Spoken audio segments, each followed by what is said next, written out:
আশা long live BJP সৰকাৰ হাই হাই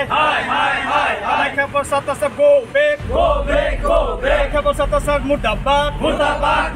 এটা হৈছে জনজাতিকৰণ মৰ্যাদা এটা হৈছে আদিবাসী লোকসকলৰ যি জনগোষ্ঠী যি পিছপৰা থাকে সেই জনগোষ্ঠীটো উন্নয়নৰ হকে আগবাঢ়ি যোৱাৰ এটা ক্ৰাইটেৰিয়া বা এটা মৰ্যাদা হয় সেই মৰ্যাদাখিনিক লৈ যে হেতালিগুটি খেলাৰ কথাবিলাক আপোনালোকে নাপাতিব যিহেতু আমি শুনিবলৈ পাইছোঁ আমি জানো কামাখ্যা প্ৰসাদ তাছা ডাঙৰীয়া পলিটিকেল সায়েন্সত PhD কৰা বা পলিটিকেল সায়েন্সত তেওঁ মেজৰ লোৱা তেওঁ এজন MP তেওঁৰ মুখৰ পৰা যি এই ধৰণৰ মন্তব্যক আমি ধিক্কাৰ জনাইছোঁ গৰিহণা জনাইছোঁ আমিও আজি দল সংগঠন হৈ আমি দুখ প্ৰকাশ কৰিছোঁ যিহেতুকে অসমত থকা যিমান আদিবাসীসকল লোক বসবাস কৰিছে সেইসকল কেৱল দুটা ধৰ্মত বিভক্ত হৈ আছে হিন্দু ধৰ্মত আৰু খ্ৰীষ্টান ধৰ্মত গতিকে এই যে খ্ৰীষ্টান ধৰ্ম লোকে বোলে ST নাপায় এইটো কিমান যুক্তিৰ কথা ভাৰতীয় সংবিধানৰ মতে অনুচ্ছেদৰ মতে যি সংবিধানৰ আমি যিবিলাক আদিবাসী ক্ৰাইটেৰিয়া আপোনালোকে এই ক্ৰাইটেৰিয়া বা বৈশিষ্ট্যটোক অতি সোনকালে ভালকৈ চাওক আৰু আমাৰ অসমত থকা বসবাস কৰা আদিবাসীসকলক অতি শীঘ্ৰে জনজাতিকৰণৰ মৰ্যাদাটো দিব লাগিব লগতে মই ধিক্কাৰ জনাইছোঁ আমাৰ এই MP এই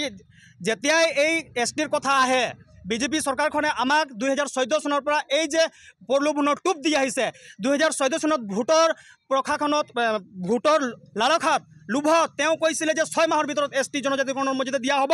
আজি 10টা বছৰ উকলি গ'ল ক'ত গ'ল STৰ কথা আজি 10টা বছৰ পাৰ হৈ যোৱাৰ পাছত এই যে ভোটৰ মানে বিধানসভাই হওক লোকসভা নিৰ্বাচনেই হওক সেইখিনি সময়ত STৰ নামত মাটি পট্টাৰ নামত এই অলপ দিন আগত আমি দল সংগঠনে দৈনিক মজুৰিক লৈ প্ৰতিবাদ কৰিছিলোঁ সেইখিনি সময়ত প্ৰজেক্ট কৰিছিলে আমাৰ ৰূপেশ গোৱালা ডাঙৰীয়াক আজি যেতিয়া জনজাতিকৰণৰ মৰ্যাদা যিহেতু আগন্তুক 2026ত বিধানসভা ইলেকশ্যন আহি আছে তাৰ আগে আগে আজি প্ৰজেক্ট কৰা হৈছে গতিকে আমি দল সংগঠন হৈ মাৰ্কেট আঞ্চলিক সমিতি আশা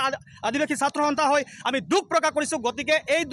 যি মন্তব্য দাঙি ধৰিছে এই মন্তব্যখনক অতি শীঘ্ৰেই উঠাই ল'ব লাগিব আৰু লগতে আমি যদিবা এই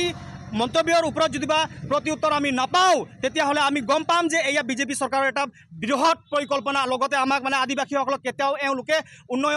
উন্নয়ন বা উন্নতি পথত লৈ যোৱাৰ এটা সপোন দেখা নাই বুলি আমি অনুভৱ কৰিবলৈ পাইছোঁ